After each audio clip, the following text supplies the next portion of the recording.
रंजना कभी ब्रश नहीं करती थी। उसे कितनी बार उसके माँ बाप ने डांटा, लेकिन उसका कोई असर उस पर होता ही नहीं था, जिस कारण से उसके दांत पीले पीले हो जाते हैं। शादी के बाद अरे बहू, वैसे तो तुझ में कोई कमी नहीं है, पर तेरे दांत इतने पीले कैसे हैं बेटा? कैसे है मतलब? कोई सर्जरी थोड़ी ना कराई है। वो तो क्या नाम है, ब्रश नहीं करती थी तो पीले हो गए। क्या करूं? आप कहे तो लाल करवा लूं या फिर काले? यार ये क्या है, क्यों माँ से लड़ रही हो? लड़ रही हूँ? अरे मैं लड़ रही हूँ या ये बोल रही है कि दांत पीले हैं, पीले। अरे तपस्या थोड़ी ना की है इन्हें पीले करने के लिए, बकायदा ब्रश नहीं किया है 20 साल तक, तब जाकर। छी, कैसी बात कर रही हो? ये उस वक्त तो पीले नहीं थे जब हम लोग तुम्हें देखने आए थे। अरे तब साफ करवा लिया होगा डेंटिस्ट के पास जाकर। अब देखो कैसे पीले पीले लग रहे हैं। रंजना सास की तरफ गुस्से से देखती है। फिर शुरू हो गई पीले पीले पीले।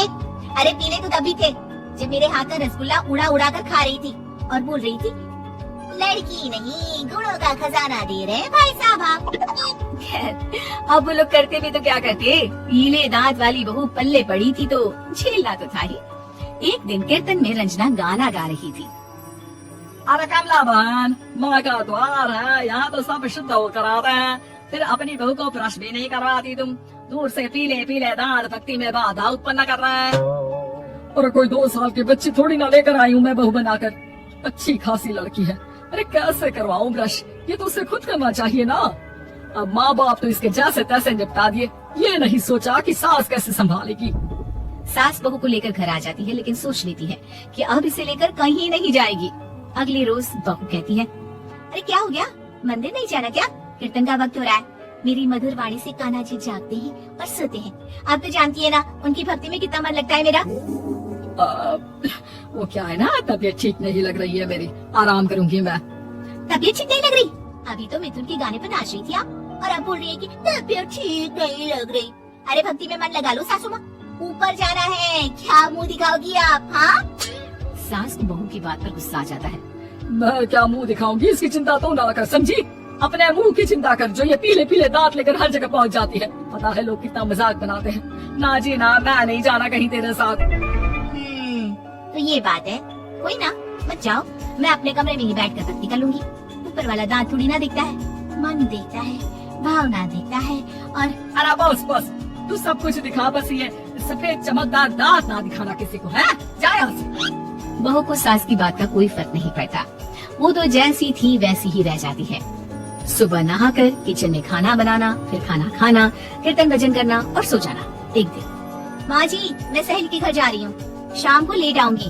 हाँ तो जाना, मैंने कौन सा तेरी आरती करनी है घर पर बैठकर। रंजना सहेली के घर जाती है, जहाँ वो पार्टी में जाने की तैयारी कर रही होती है। अरे शिखा, कहाँ जाने की तैयारी कर रही है? मैं गलत वक्त पर आ गई क्या? अरे नहीं यार, उल्टा सही वक्त पर आई है। मैंने ये साड़ी और ज्वेलरी निकाली है यार, शाम को इनके ऑफिस की एक पार्टी में जाना है। बताना कैसा लग रहा है ये सब? नहीं यार, इस ड्रेस के साथ तो वो वाली ज्वेलरी अच्छी लगेगी। हाँ सही बोल रही है, मैंने ध्यान ही नहीं दिया। वैसे तो हमेशा से मस्त फैशन सेंस रखती है। तो बड़ा जाती होगी ना पति के साथ पार्टी में। रंजना कुछ नहीं बोलती, बस सोचती है कि यार काश ये बात सही हो जाती, पर मैं क्यों नहीं जाती पार्टी में? क्या इन लोगों की कोई पार्टी होती नहीं होगी? रंजना घर आती है और रात में पति से सवाल करती है, एक बात बताइए, आप मुझे किसी पार्टी में क्यों नहीं ले जाते? क्या आपके यहाँ ऑफिस में पार्टी नहीं होती? पति बेचारा क्या कहता कि दांत पीले हैं तुम्हारे इसलिए। अरे कोई पार्टी होती नहीं हम लोगों के ऑफिस में, तो कहाँ से लेकर जाऊँ? और मार्केट, मॉल, कहीं वीकेंड घूमना, कहीं तो। अरे यार सारे हफ्ते में एक छुट्टी मिलती है, तो सोचता हूँ कि आराम ही कर लूँ। क्यों? रंजना मन मार के रह जाती है। पहले कभी सास के साथ मंदिर जाया करती थी, लेकिन वो भी सास ने ले जाना बंद कर दिया।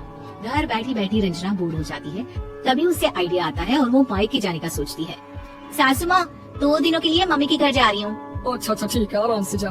और हाँ, माँ से कुछ अच्छी आदत सीख कर आना कि कैसे शरीर के हर भाग की तरह दांतों की सफाई भी जरूरी होती है, समझी? शुरू हो गई ना आप? वो लोग आपकी तरह नहीं है कि छोटी छोटी बात का पतंगड़ बना दे। उन लोगों के लिए मैं मायने रखती हूँ, ना कि मेरे पीले पीले दांत।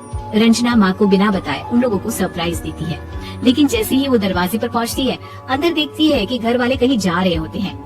अब माँ, काश रंजना दीदी के दांतों वाली प्रॉब्लम नहीं होती, तो वो भी हम लोगों के साथ चलती ना बुआ जी की बेटी की शादी में। हाँ बेटा, लेकिन अब उसे कौन समझाए कि उसको उसके पीले दांत नहीं दिखते, लेकिन उसके आसपास के लोगों को कितना एम्बैरेसिंग फील कराते हैं। मुझे तो कितनी बार उसके स्कूल की टीचर ने शिकायत की कि उसके साथ कोई लड़की बैठना भी नहीं चाहती, और ना ही कॉलेज में कोई उससे बात करना चाहता था। लेकिन पता नहीं क्यों उसे ये बात समझ में नहीं आती। कोई कमी नहीं है उस लड़की में, बस यही कि दांत पीले हैं। वो तो भला हो जीजा जी और उनकी माँ का, जो दीदी को जैसी है वैसे ही रखा हुआ है। रंजना को अपने घर वालों की बात सुनकर बहुत दुख होता है। वो सोचती है कि वो क्या करे, लेकिन फिर वो सीधा डेंटिस्ट के पास जाती है, अपने दांत चमकाती है और कसम खाती है कि वो रोज ब्रश करेगी। और क्या हो गया, तुम तो 2 दिनों के लिए गई थी ना। पर कोई ना, अच्छा है, चलो आ गई तो। रंजना सास के सामने आकर खड़ी हो जाती है और पूरी स्माइल करती है, उसके चमकदार दांतों को दिखाती हुई। चले मंदिर। माँ मुझे माफ कर दीजिए, मैंने आप लोगों को बहुत एम्बैरेसिंग फील करवाया। मैं आज से रोज ब्रश करूंगी।